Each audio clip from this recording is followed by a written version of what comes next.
Punt It Long, episode 20. We're going to start off the day by talking about the departure of Conte for Chelsea. Obviously it was a bit inevitable, but it did take a really long time. It was known for basically before the FA Cup final that they actually went on and won at the end of last season that Conte was probably not going to be manager of Chelsea, but yet it somehow dragged out through the full World Cup and he ended up taking pre-season sessions. Then obviously a week into that they appointed their new manager, Maurizio Sarri. Conte actually had the best win percentage as a Chelsea manager of the last about 5 or 6, or at least the ones in the Premier League era, which is baffling, the fact that he was basically known to be going before the end of a season where Chelsea, they didn't get Champions League football and that's obviously a big thing for them, but the fact that he didn't exactly not achieve anything, and in a season where managers like Maurizio Pochettino and Jurgen Klopp are regarded as resounding successes after the season they've had, despite the fact ultimately they've not won anything. Conte still went on and won an FA Cup last season and got them into Europa League places, so he's arguably achieved more than Jurgen Klopp and Maurizio Pochettino. Definitely Pochettino. Yet he was the one that was basically nailed on to get sacked at the end of the season, and obviously that's now happened, and yet another manager has came into Chelsea. It's basically a part-time job these days. Nobody can stay that long at Chelsea. He's probably been one of the longest. Obviously Jose Mourinho's been a bit sporadic with him and only spends 3 years really at any club, but in terms of other managers at Chelsea, it always seems to be a bit cutthroat. It's like if you achieve something and don't continue that success straight away, then you're going to be out the door the next season as soon as it starts going downhill. It's a weird one at Chelsea. The model is really weird, and the fact that the managers don't exactly have the most power that most other managers have, it's a strange job. I wouldn't want it personally, but it seems as though managers keep wanting to take on the challenge. Maurizio Sarri is the next one, and we'll see what he can do with Chelsea. He's obviously going to bring a different style of football, he's going to bring different players and a different ethos to Chelsea, so we'll see what he can do.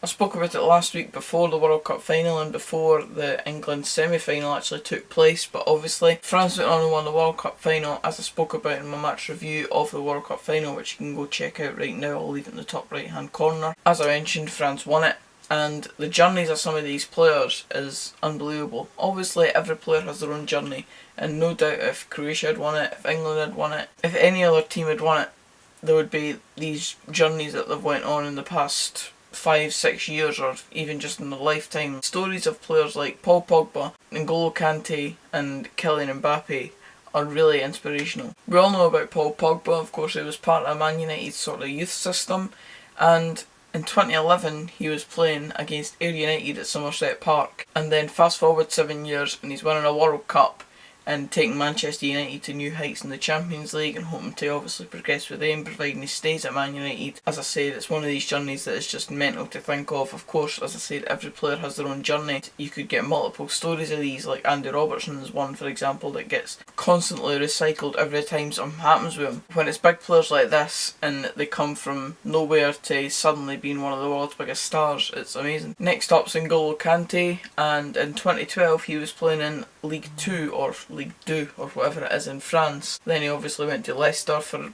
a very minimal fee, won the league with them, and then went on to play for Chelsea and win the league with them, playing the Champions League, and now he's obviously went on to win the World Cup whilst also being nominated for things like the Bellend, and he's just loved throughout football. He was smiling all throughout this tournament, and he's now finished it off with holding the World Cup trophy. To be honest, I couldn't think of a better person to have won the accolade. And finally, this is probably the one that's going to be the biggest one in world football, because it's covering 19-year-old, just about to turn 20, Kylian Mbappe. Only 2 years ago, in February I think it was, he was coming off the bench wearing number 33, which is obviously not a very well known number, came on and scored on his debut for Monaco, and obviously now he's went on and been in a £166 million transfer, won Ligue 1 with PSG, played in the Champions League, and now he's won the World Cup. It's absolutely amazing, and as I said, these stories are just brilliant to see. It obviously shows youngsters in the game what they can actually achieve if they put the right mindset to it. And finally, we're going to touch on the fact that, as I've mentioned in my vlogs, the fact that pre-season really does mean nothing. Everton is a prime example of that. Everton have went on, and I don't know what country it is, I'll guess Holland, some team in whatever country it was, and beat them 22-0. 22 goals and none conceded. That's how much this pre-season meant to the team they were playing. I'll just insert the 20th goal, I believe it was. It just shows that they chucked the game by this point, and it was just easy pickings for everyone. So if anyone ever thinks that going into pre-season you get worried about the results and stuff like that, obviously not every friendly is the same as the Everton one that I just mentioned, but really players don't give a toss about it. It's mainly for fitness, and if you think that player's going into it fired up for it and they're going to go and win it, it's not really the case. Players take it seriously for their fitness and just getting back to playing football a bit. But if they lose the game, I doubt they'll lose very much sleep over it. Now we're going to quickly add in a new feature to Punt It Long. This is going to stay as long as it's decent enough. Let me know your thoughts on it down below, but here it is. Just to clarify, this feature's going to be more based on a certain person within football that said something absolutely ludicrous throughout the week that I'm going to then obviously slight and slag off because they've been a bit of a bellend. You bellend. Dear non-English football fans, Football's Coming Home is a fun song highlighting the lack of success of our football team for decades. No one really thought we'd win it.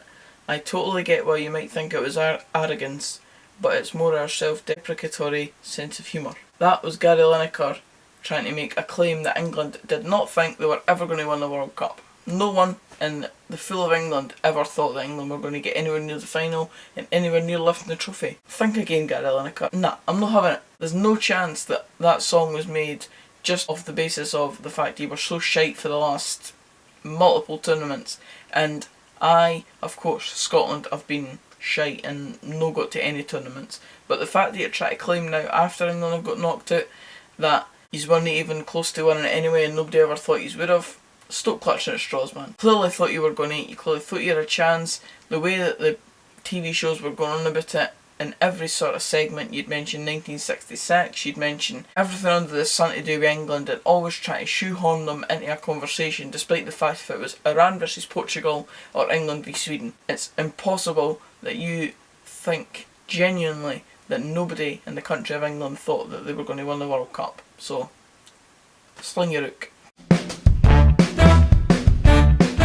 And as usual on Punt It Long, we're going to go full circling back to my team, Dunfermline. Obviously we had the game last night against Peterhead and I did a match day vlog for that. You can also view that in the top right hand corner just now. Coming up next for us is obviously Dundee away at the weekend, and I'm hoping for a good turnout at least for us in terms of fans.